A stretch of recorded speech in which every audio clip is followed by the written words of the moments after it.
За сайн байцгаана уу? Матай 20 дугаар бүлгээс авсан үгийн ивэлсээ та нартай хуваалцъя. За Матай 20 дугаар бүлэг дээр нэгэн сургаалт зөвлөлийн талаар гарч байгаа.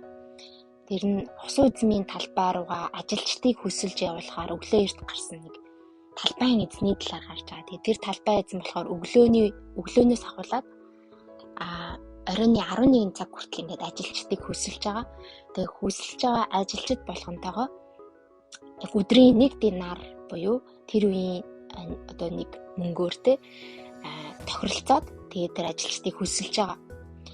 Тэгээд өглөө хэсэг ажилчдыг тэгээд өдөр 3 цагт бас ажил хайж исэн бас хэсэг хүмүүсийг бас 3 цагт явуулаад тэгээд 11 цагт бас зогсож исэн хүмүүсийг явуулж байгаа.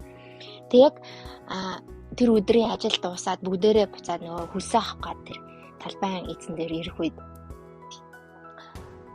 бүгдэнд нь яг ингээд сүүлээс нь ахуулаад эхний хүрт ингээд төлдөг байхгүй. Тэгээд сүүл хамгийн сүүлд 11 цагт очисон хүмүүс 1 динар төлж байгаа байхгүй. Тэгээд тэгсэн чинь өмнө очисон ажилчид болохоор эднэрт 1 динар төлсөн юм чи бид нэр арай их авах юм байна гэж бодож исэн чинь бүгдэнд нь 1 динарыг өгж байгаа. Тэгсэн чинь нөгөө өглөө эрт очисон ажилчид ингээд гонгинолдож эхэлдэг байхгүй.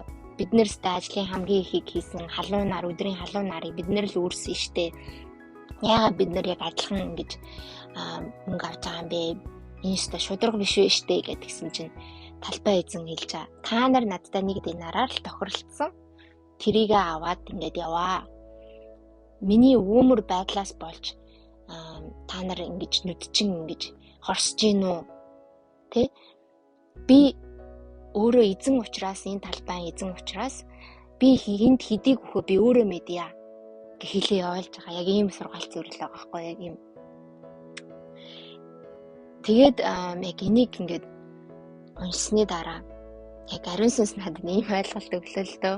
Ингээд надад нэг тохиолдсон нэг зүйлийг ингээд надад сануулж байна. Тэгээд тэрний юу байсан бэ гэхээр яг нэг өдөр надад ингээд бурхан миний зүрхний хандлагыг харуулсан байхгүй юу. Тэгээд тэр нь ямар хандлага байсан бэ гэхээр би ингээд заримдаа зарим хүмүүстэй зарим найз нөхдөйхөө ингээд эрүүлтэй байгааг хараад ингээд бурханд ундууцж байгаа. Бас заримдаа ингээд гонгинж байгаа тий. Заримдаа тэдний ингээд яг тэр эрүүлтэй байгаа амжилттай байгаад ингээд яг хамтдаа ингээд зүрх сэтгэлээсээ 100% ингээд баярлаж чадахгүй байсныг ингээд надад харуулсан байхгүй юу. Тэгээд нэг найз маань яг нэг зүйл дээр өрөөгддөг байхгүй юу. Тэгээд тэгсэн чинь би ингээ бурханд хэлж байгаа. Ёо би ч гэсэн хичээжлээ штэ. Яагаад би ч гэсэн ингээл зөндөөл залбирсан штэ танаас. Яагаад би ингээд өрөөгдөхгүй байгаа юм бэ? Гэт ингээ гонгинжсэн. Тэгээд яг энэ ажилчид шиг те. Тэгээд надаа би яг тэр ариусаас юу гэж надад ойлгосон бэ гэхээр чиний ингээ зүрх юм бузар байна те. Бурхан би хинд өөрөө ямар өрөөлөх вэ? Би өөрөө мэдчихээн. Чи яагаад миний ингээд бусдад өгсөн өрөөлөөс болоод тэр өрөөлийг харчаад харин баярлаж тэр найзтайгаа баярлаж тэр улам илүү тэр найзаагаа өрөөхийн оронд ингэж ундууцж байгаа юм бэ? Ямар бузар байна гэдэг яг зүрх сэтгэлийн мөн тэр байдлыг ингээ харуулж исэн. Тэгээ би үнээр эзний өмнө гимшээд ёо бурхан минь би ямар амар юм бэ? Би үнэхээр таны өмнө гимшиж байна.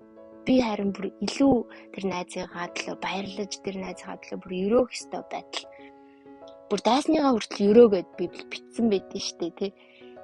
Тийм байх байтал би харин ч бүр ингээ бүр бараг хатаархсан тий. Барагч гэж хатаархсан. Тэгээд өөрөө тэр өрөөлийг ингээд авахгүй байгаадаа бүр ингээд бурханлаа гонгинцэн байгаагаа ингээд харж исэн. Тэгээд яг энэ сургаал зөвлөл дээр яг энэ байдлыг дахин надад сануулж байна.